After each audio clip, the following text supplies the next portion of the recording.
பேரவைத் தலைவர் ஒப்புதலோடு அலுவல் நேரம் நீடிக்கப்படுகிறது. திங்கள் முதல் வெள்ளி வரை நாங்கெல்லாம் பேசிக்க அமைச்சர்லாம், என்னப்பா ஸ்கூலுக்கு கிளம்புவோமா, டெய்லி ஸ்கூல் போற மாதிரி தான் கிளம்புவோம். அதுக்கு நிறைய புரோட்டோகால் இருக்கு. 9:25 போய் நான் பேரவைத் தலைவரை பார்த்து வணக்கம் வச்சு அன்னைக்கு என்ன பண்ணலான்னு ஒரு சின்ன ஐயா கிட்ட நான் ஒரு அறிவுரை வாங்கிக்குவேன். 9:25 மேல அந்த இடம் பரபரப்பாயிடும். அங்க இருக்க செங்கற்களுக்கு சுவர்ல வியர்வை வரும், அந்த அளவுக்கு பரபரப்பா இருக்கும். வெடிகுண்டு பரிசோதனைகள் நிகழும். எந்த நொடி அவர் எங்க நிக்கணும்னு புரோட்டோகால் இருக்கு. சரியா 5 நிமிடம் முன்பு மாண்புமிகு தமிழ்நாடு முதலமைச்சர் எங்க அண்ணன் சி. ஜோசப் விஜய் அவர்கள் முதல் ஆளா வந்து உட்கார்ந்துருவார். அவர் வரும்போது அந்த மேசைகளை தட்டுகிற சத்தம் விண்பழக்கும். 9:30 மணி, ஒரு நொடி பிந்தியோ ஒரு நொடி தாழ்த்தியோ, ஒரு நிமிடம் முந்தியோ ஒரு நிமிடம் பிந்தியோ கிடையாது. மிக சரியாய் அந்த 9:30 30வது நிமிடம் அதை தொடங்குகிற முதல் நொடி, ஒரு 3 நொடி இருக்கும்போது அந்த அறிவிப்பு வரும், மாண்புமிகு பேரவைத் தலைவர் வருகிறார் பொழுது அண்ணன் அப்படி அழகா அந்த வெள்ளை வேட்டி வெள்ளை சட்டை போட்டு புதிதாக பூத்த புது மலர் போல அப்படி எழுந்து வந்து நின்று திருக்குறள் சொல்லும் போது எங்க ஸ்கூல் தொடங்கும். திருக்குறள் சொல்ற வரைக்கும் ரொம்ப நல்லா இருக்கும், எல்லாரும் நல்ல பிள்ளைகளா இருப்போம். அப்புறம் முதல் கிளாஸ் தொடங்கும். சிறப்பு தீர்மானம் யாராவது கொடுத்திருப்பாங்க, எதிர்கட்சியை சார்ந்தவங்க, அவங்க ஒண்ணு சொல்ல நாங்க ஒண்ணு பேச. ஒவ்வொரு நாளும் நல்லா சங்கல்பம் எடுத்துக்கிட்டு வருவேன். சொல்லிடுவாரு ராஜ்மோகன், இன்னைக்கு சண்டை கிண்ட எதுவும் போட மாட்டாங்க அப்படிதான் வருவேன். ஆனா நம்மளை மீறி என்னன்னாலும் நம்ம ஒரு அரசியல் இயக்கம், நம்ம தலைவரையோ தலைமையோ சொல்லும் போது நம்மளை மீறி ஒரு எதிர்வினை ஆற்ற வேண்டியது வரும். இதுல நடுவில் அவர் மாட்டிக்கிட்டு அவர் படுற பாடு இருக்கு பாருங்க. நான் இன்னைக்கு காலையில ஒரு தம்பி ரீல் அனுப்பியிருந்தான். இப்ப இவர் பேசுறதெல்லாம் ஆடியோவா வச்சு நம்ம தம்பிங்க அதுல ரீல் பண்றாங்க. அந்த ஆடியோல என்னன்னா தலைவர், நம்ம பேரவைத் தலைவருடைய வாய்ஸ் வருது. இந்த வீடியோல அந்த தம்பி எப்படி ரீட் பண்ணிருக்கானா, மாமியாருக்கும் மருமகளுக்கு சண்டை, நடுவில் அந்த பையன் இப்படி கையை கட்டி நிக்கிறான். ஆடியோல வருது, மாண்புமிகு பொதுப்பணித்துறை இருங்க கொஞ்சம் இருங்க, மாண்புமிகு எதிர்கட்சி இருங்க கொஞ்சம் இங்க பாருங்க, அவ்வளவுதான் சொல்றதை கேளுங்க, பேரவை நேரம் முடிந்தது, ரீல் முடிஞ்சிருச்சு. எனக்கு தெரிஞ்சு தமிழ்நாட்டுல முதல் முறையா ஒரு பேரவைத் தலைவருக்கு ஃபேன்ஸ் உருவானது அண்ணனுடைய பீரியட்ல. இந்த நடிநிலை நெற்றிக்கண் திறப்பினும் குற்றம் குற்றமேன்னு சொன்ன தமிழ் அறம். ஆளுங்கட்சியை சேர்ந்தவர்கள் மரபை மீறி பேசினால் கூட அதை அவை குறிப்பில் இருந்து நீக்கக்கூடிய துணிச்சல், வீரம். ஏதோ அண்ணனுடைய கருணை, இறையருள், என் தமிழ் தாய் எனக்கு தருகிற ஒரு பலம். இப்போ வரைக்கும் நான் பேசிய ஒரு சொல்ல கூட அவை குறிப்பில இருந்து அவர் நீக்கல. அவர் நீக்கும்படி நானும் சொல்லவும் மாட்டேன். அண்ணன் இந்த விழாவுக்கு வருகிறார் என்றவுடன் நான் வேற வழியே இல்லை, வந்தே ஆகணும். ஏன்னா திங்கட்கிழமை என்னுடைய மானிய கோரிக்கை இருக்கு. அன்னைக்கு வந்து கூடுதலாக முதலமைச்சருடைய ஒரு துறையின் பவர் டெலிகேஷன் பண்ணியிருக்காரு. நகராட்சி என்பது பெரும் கடல். அந்த நகராட்சி துறைக்கு மானிய கோரிக்கை நான் வச்சிருக்கிறேன். தமிழ் வளர்ச்சித்துறை, பள்ளிக்கல்வித்துறை, செய்தி மற்றும் விளம்பரத்துறை, உயர்கல்வித்துறையும் அன்னைக்கு தான் விஸ்வநாத் அண்ணன் கொண்டு வர்றதுனால பரபரப்பாக கடிகார முட்களோடு போட்டி போட்டுக்கொண்டு ஓடிக்கொண்டிருந்த நேரம் அண்ணன் வர்றாருன்றோன்னே உடனடியாக வரும். 2வது, இது தமிழ் மரபுங்க. உலகம் முழுக்க 196 நாடுகள் இருக்கு. தமிழர்கள் இல்லாத நாடே இல்லை. தமிழனுக்கு என்று ஒரு நாடு இல்லை, ஆனால் தமிழன் இல்லாத நாடே இல்லை. நீக்க வர தமிழும் தமிழர்களும் நிறைந்திருக்கிறார்கள். இப்போ அவர்களை எல்லாம் ஒரு குடையின் கீழ் இணைக்கக்கூடிய ஏதோ ஒரு முயற்சியாக இருந்தாலும் அதை நம்ம வந்து நம்மளுடைய அன்பை பாராட்டணும். 2வது, தனிநாயகன். ஒரு டக்குன்னு பார்க்கும்போது ஜனநாயகன் தான் இவரும் வச்சுக்கோங்களேன். அவருடைய தொண்டு மாபெரும் தொண்டு. என் நெஞ்சிற்கினிய சகோதரன் பிருந்தா சாரதியை நான் கட்டி அணைத்து வாழ்த்து சொல்கிறேன். உங்கள் வாழ்நாள் கடமைகளில் ஒன்றை செய்திருக்கிறீர்கள். அவருக்கு அரங்கம் நிறைந்த கை தட்டத்தாங்க. நல்ல காரியம் பண்ணிருக்கீங்க. சுபாஷினி அவர்கள் என்னை பார்க்க வரும்போது முதல் சந்திப்பு அவ்வளவு நல்ல சந்திப்பா இல்லை. அவங்களுக்கு ஞாபகம் இருக்கும், என் சாம்பர்ல எப்பயுமே கூட்டம் அதிகம், அப்பாயின்மெண்ட்லாம் கிடையாது. ஏழை எளிய மக்கள் வருவாங்க. பாதி பேர் ஃபீஸ் கட்ட முடியலன்னு வருவாங்க. ஃபோன் பண்ணி நான் தெரிஞ்சுவேன், கொஞ்சம் இது பண்ணுவேன் அது பண்ணுவேன்.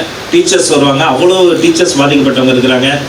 அதனால கூட்டம் நிரம்பி ஒழியும். நான் அப்பப்போ கூட்டம் ரொம்ப எல்லையை மீறி போதும், வெளில வந்து ஒரு 10 பேராவது பார்த்துலாமே வந்தா, வெளியில கூட்டத்துக்கு நடுவில் அவங்க எப்பவுமே பயங்கரமா அந்த அழகா சாரி கட்டி அவங்களே ஒரு பாராளுமன்ற உறுப்பினர் மாதிரி தான் இருப்பாங்க, நீட்டா.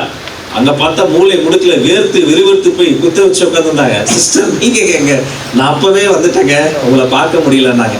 அப்புறம் 2ஆம் சந்திப்பு முடிவு பண்ணிட்டேன், அவங்க கூட குவாலிட்டியான டைம் ஸ்பெண்ட் பண்ணுன்ட்டு. அதுக்கப்புறம் பார்க்க வந்தாங்க. இன்னொரு அரங்கில் வைத்து பார்த்து இந்த முழுசா அவங்க சொன்னாங்க. இந்த மரபர கட்டளை சார்பாக அவர்கள் முன்னெடுக்கக்கூடிய இந்த முன்னெடுப்புகள், வெளியிடக்கூடிய இந்த புத்தகங்கள், இந்த கருத்துருங்கள், இது காலத்தின் தேவை. அவருக்கு உள்ளபடியே இப்படி சுழன்ற வேலை செய்வதற்காக உலக தமிழர்கள் அவருக்கு நம்ம வந்து பாராட்ட சொன்ன மிகப்பெரிய பாராட்டு. நல்ல கைத்தறல் தரலாம். கண்ணனுக்கு கூடுதல் பாராட்டு. இப்ப சந்திரமலை கழட்டிட்டாரு அவரு. இந்த அவைக்கு வந்து அறிவால் வயது வந்து பல ஆயிரம் இருக்கு, கணக்கிடவே முடியாது. கீழடியில் அகழ்வாய்வு செய்த போது முத்து பவள ரத்தின கற்கள் வந்த போதோ தங்கமோ இரும்போ கிடைத்த போது நான் மகிழல.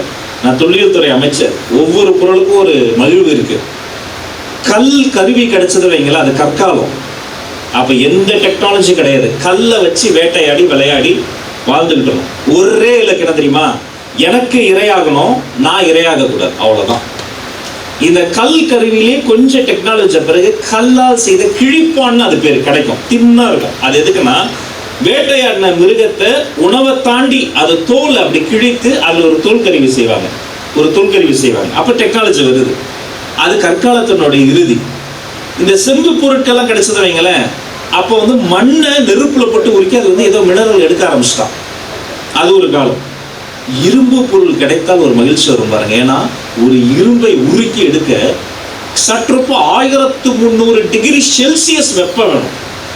இப்ப யோசிச்சு பாருங்க, என் தம்பி தங்கச்சி எல்லாம் இருக்கிறீங்க, போய் இந்த மண்ணை உங்க கையில கொடுக்குறேன், இருமணி உருக்கிட்டு வருவியா? 1300 டிகிரி செல்சியஸ் வெப்பத்துக்கு என்ன பண்ணுவீங்க?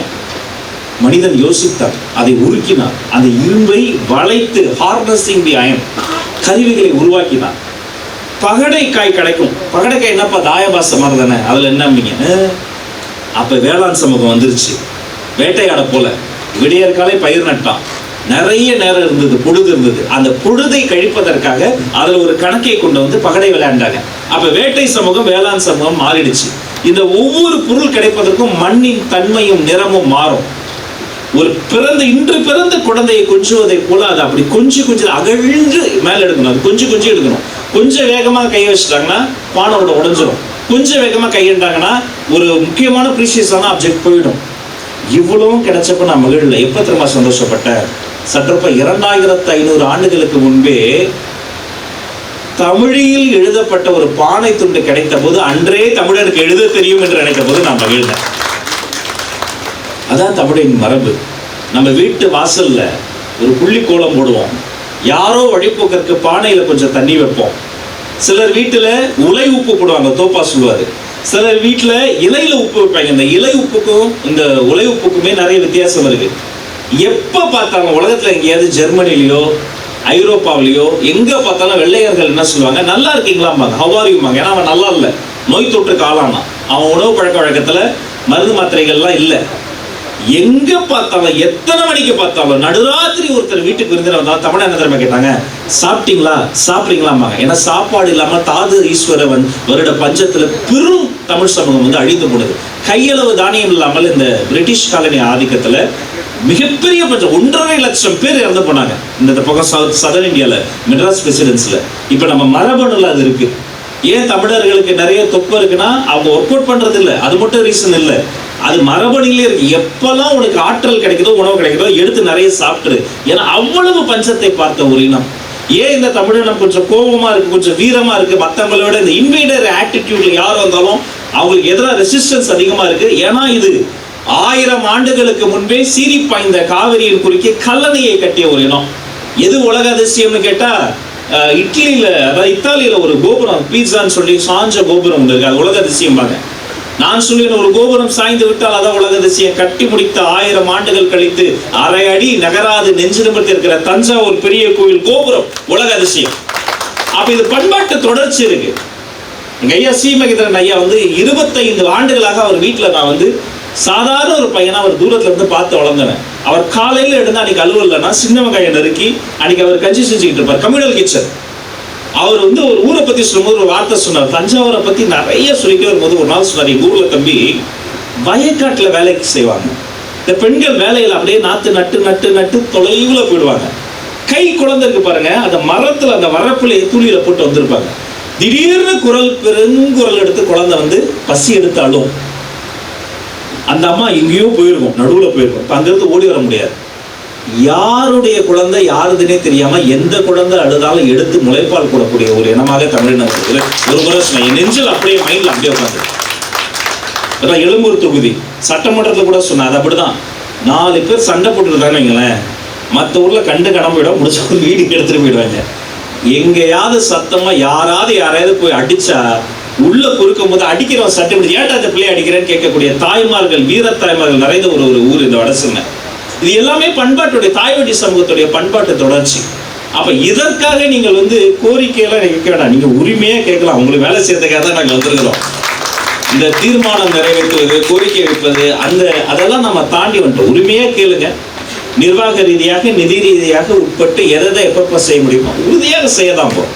இன்னும் சொல்ல போனா இதற்கு முன்பு இருந்த திராவிட மாடல் அரசு, அதிமுக, திமுக என்னெல்லாம் தமிழுக்கும் தமிழருக்கும் செஞ்சாங்களோ அதை எதுவுமே நிறுத்துற ஐடியாவே எங்களுக்கு இல்லை. சொல்ல போனா அவர்களோடு போட்டி அதிகமாக செய்யக்கூடிய ஒரு எண்ணம் தான் எங்களுக்கு இருக்கிறது. இந்த தனிநாயக நடிகளினுடைய ஆவணப்படத்தை முழுமையாக பாருங்கள், இந்த நூல்களை வெளிக்கொண்டு வாருங்கள். இந்த கருத்தரங்க முழுக்க ஆற்றல் மிக்க கருத்துக்களை முன்வையுங்கள். அடுத்தடுத்து இதை போன்ற கூட்டங்களை நீங்கள் முன்னெடுத்து செல்லுங்கள். உங்களுக்கு என்னென்ன வகையில் உதவி செய்ய வேண்டுமோ அந்தந்த வகையில் உதவி செய்வதற்காக மாண்புமிகு தமிழ்நாடு முதலமைச்சர் அண்ணன் சி. ஜோசப் விஜய் தலைமையிலான அரசு காத்திருக்கிறது என்று சொல்லி வாழ்த்தி வணங்கி விடைபெறுகிறேன். அத்தனை பேருக்கும் நன்றி, வணக்கம்.